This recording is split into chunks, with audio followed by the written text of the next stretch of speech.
Morning, everybody. Hope everybody's well. Happy Thursday. For those that are here with me live, happy whatever day week it is for you. Thanks so much for joining us on the boost. We appreciate it. Summertime. Next week, we're in July 4th. And now you're for sure in summer. You're for sure in summer. Memorial Day just gets you going. July 4th. For those that are tuning in from America, for my North American friends, there must be a whole new way of knowing that it's summer. We've been talking about this idea of being inner and outer and effort and results. And I just hope that we can ground it properly. We can really use it as an opportunity to really grow. And the reason why it's so important for us is because it gives us the ability to be satisfied with things in life that are within our control. It's a very important distinction on life satisfaction. The more we are satisfied, the more we are challenged, the more we see our growth in areas that are within our control, the more we can lead more meaningful lives. If you're getting into a dispute with somebody, if you go to work, or if you're related to somebody, and you see your happiness tied into their activities, when they give you the promotion, when they give you what you want. So many times in life, this happens to people that are not in your life anymore as much. There's someone on the show here that reached out to me and said, we were talking about seeing the greatness in other people. She was explaining to me what it was like to grow up in our home. And it was it sounded pretty terrible. The challenges of being in an environment that was so negative. It's the reality for some people, unfortunately. Parents are people too. And even in the past, there's these, I wish they would have. To the extent our life satisfaction is tied into people and the things around us, it creates, if you will, this chaos that takes life out of our control. And when it takes life out of your control, it makes it so much more difficult to navigate it.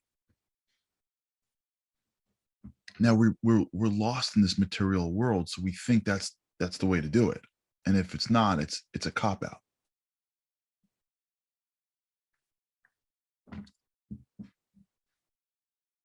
But if it's anything but. I told you about the book that I was reading about the Olympic athletes. How many of them are like, they win golds or silvers or bronzes, or they don't even medal, but they're fourth, and like on the outside, they're like have everything. They're young, they're fit. The world knows their name. They're on the top of the world, and inside they're broken. They're broken because the result outside of them was so critical that when they didn't achieve their result, or even when they did, their internal mechanisms didn't know how to process it. So the athlete that won feels like his only value in this world is being an athlete. No one cared about him. And the athlete that lost felt like they were totally devalued because nobody saw anything but the fact that they placed 0.4 of a second behind the first place winner. You would think that that's the way to do it, but as soon as you start to work, if they would be working the whole time, if you take that same athlete and while they're going through the physical training of trying to swim faster than the person next to them, or ski, or, go on some like slide on some bobsled, they're working mentally on appreciating their efforts and being grateful for the fact that they're there. and seeing the value in themselves beyond what they accomplish, then when they get to the podium and they try their hardest, they're not going to slow up. And if they lose, there's a whole world inside them that's not dependent on someone else's opinion. We have Many of us are very dependent on other people's opinions of us. So when we talk about effort and starting to appreciate when you do things that are hard just for yourself, it's going to be uncomfortable for some people because some people never had that. They never did something really hard, and all they cared about was pushing themselves 1,000 miles, 1,000%. And and then when it was done, deliberately didn't share it with other people in order to start to create a world where they would be proud of themselves. They didn't need someone else to pat them on the back when they were done. That's what we're talking about here. For some people, it's going to be totally brand new. Wait, you mean I should like hold back from saying that thing or work really hard to overcome that fear or push myself to do that thing that I've never had to do before? And then I did it. And I didn't even share all of it, maybe a little bit, but all of it with other people. I just kept it inside. Why am I doing this for? It sounds crazy. You could share it with other people, but you take things that you do because you're pushing yourself to overcome your issues and you're learning how to reap the satisfaction from that. You mean I have to slow down at the end of my day and do a review? I'm too tired at the end of my day. And every second that I'm up, I got to keep myself entertained. So when I'm done working, I got to check and watch and do until I fall asleep in bed. You mean I got to like sit up before I'm done? What am I what am I meditating now? Or am I sitting up and doing what? Sitting up with me with a cup of coffee, let's say, and going back over my day in my head and shining my internal light on the moments that I overcame some internal challenge.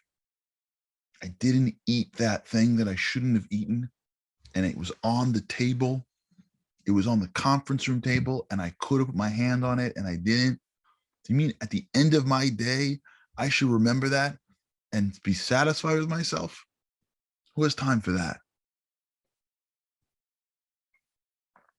Who has time for that? I'm on a hamster wheel. If I stop running, I fall off. I'm on a treadmill. No? Who has time? Who has time to go back in my day and pick out the moments of where I've worked hard? I was talking to someone yesterday who's in the middle of something. They're in the middle of some project and they were at work working. And a friend of theirs happened to be in the building. And they were explaining to me how hard it was to like pick myself up and go down, but I did it. It was the right thing to do.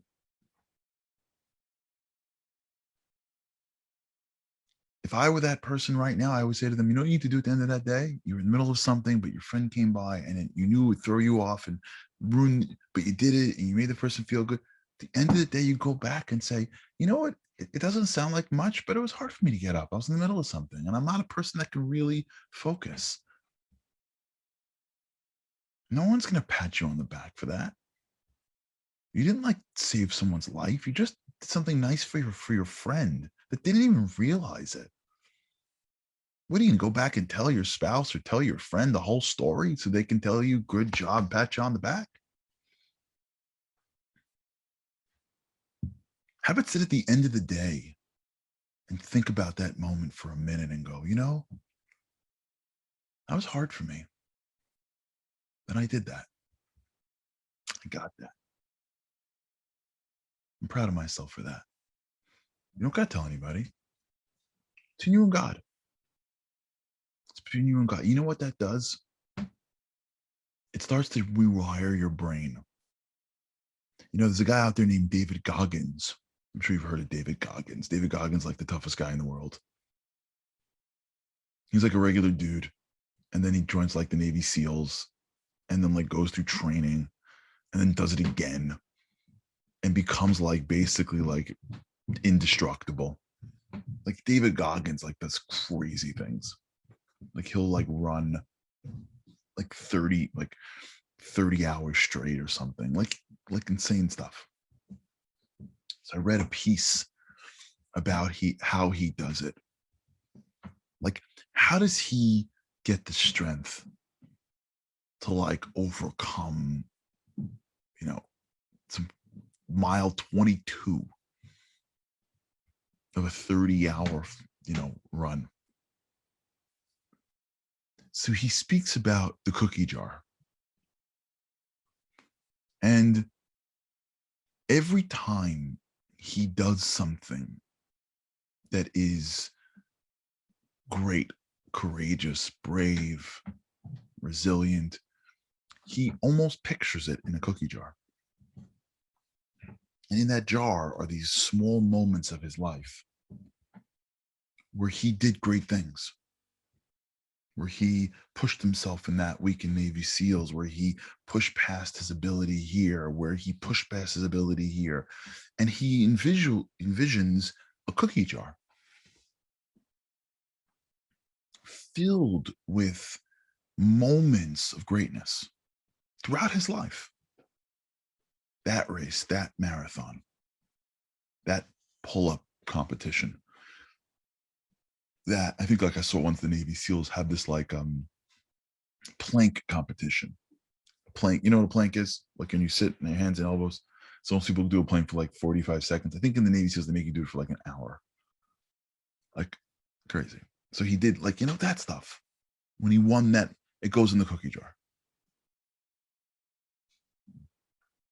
Every time he has some win, which he is defining as a physical victory, he places it in the cookie jar. So when he's now in the next challenge and he feels like he has nothing left, what he does is he goes back to that cookie jar and he pulls out a cookie. And he reminds himself of that moment where he won that playing competition. And it gives him the strength of, I got this.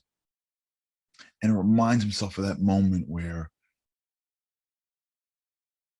he ran 30 miles. He's only doing a 22-mile race. Like, come on.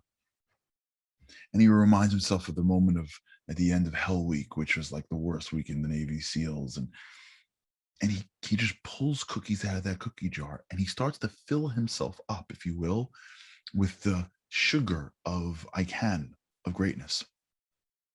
And that gives him the strength to get to the next challenge. And then he puts that in the cookie jar. That's what I'm talking about. But as opposed to the cookie jar being filled with moments of physical success, let it be filled with moments of effort-based success.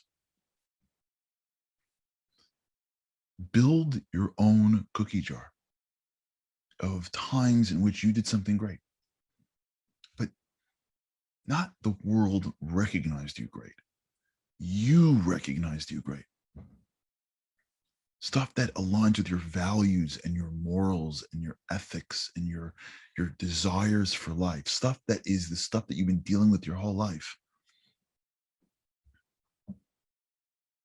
Every time you do, and by the way, for some people, it's surviving.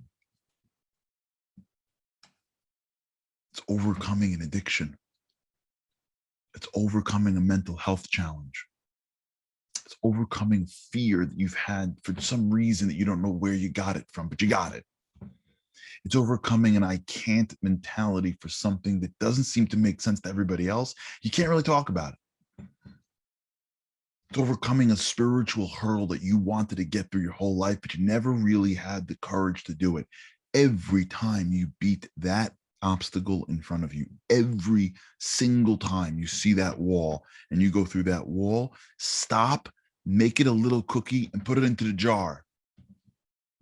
So yeah, if you went downstairs and it was hard for you, even though it was easy for the next person, it's a cookie in a cookie jar. For some people, friends of mine, they're the most generous dudes around. They give money like it's water. Some friends of mine, these guys hold on to their money like it's air. If you're a tight guy and someone asks you to give a donation to a charity and you give money, put that in the cookie jar. Stop and just feel the satisfaction over overcoming a challenge. If you're a much more easily angered person and you're yelling at your kids and you hold back from yelling at that little kid because he didn't mean to spill it anyways, and it doesn't help when you yell at a 3-year-old for spilling the stuff, it only makes you feel better. It doesn't make, they don't learn, they're 3. They don't have that part of their brains that remembers, oh yeah, make sure when you take the cereal out to be careful because 3 months ago it fell. They don't have that. All they're thinking is, my mother's a psychopath. Even though she's not, and she loves you. But the kids are 3. She's yelling at something. I don't want my kids to see me yell, but I'm easily angered, or I care about the cleanliness of my house. I'm holding back one time. I'm holding back this time. I want to just let it out because I need to express my frustration for my child or friend. But what's that going to do? Holding it back. You hold that back, even if your friend next to you is like, what's the big deal? I never yell at this stuff. It's just stuff. And you're going, yeah, for you, it's just stuff. But for me, I'm crazy about this stuff. I held back once. Feel that satisfaction. You did it. Put it in the cookie jar. Build a world of wins that are real wins in life, that are based on character, that don't need the world to pat us on the back. Build a world where when I do something of value, I feel good and no one has to know. Or just one person, or just whatever. And you have now a new world. You're going to have a world that is yours. Or yours and your spouse, or yours and your family. It doesn't have to be you alone. If you feel like I got to tell my one, fine. You and your friend, whatever. You're going to have a world. So when you're in a situation and you're going to lose in the race of life, but you're going to win in the race of being a great person, you opt naturally to lose in that outdoor race and to win in the inner race. And you feel good about it. That's how we become great. That's how we become great. When you sit in a room and you let someone else shine because they need it, and you know that you've got a whole cookie jar of moments where you overcame your own personal temptations, and you know that when you're done with the end of tonight and you get your coffee at the end of the day, you're going to enjoy what it felt like to give somebody else the credit because they needed it for their self-confidence, and you got this, you're good, and you let someone else shine, and the feeling you have at night for knowing you let someone else shine is so much greater than the feeling that you would have gotten by shining in front of people. Do you see that distinction? Do you see that distinction? That is greatness. That is greatness. To get to a level where we get into a situation and there's a race in front of us. And in that moment, we realize that losing this race in public is winning in my character. And I have built such a practice in my life to appreciate the right wins that I almost naturally would rather lose in public and win in private. Once you taste that difference, you are elevated over the physical world. You're not competing for the Lego match. All right, we'll talk about this.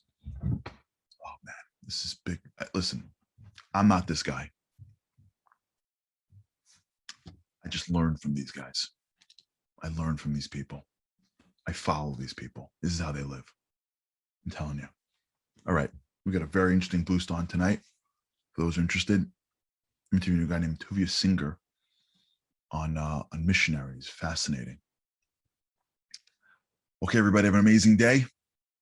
And with God's help, I cannot wait to see you again mañana. Have a great day.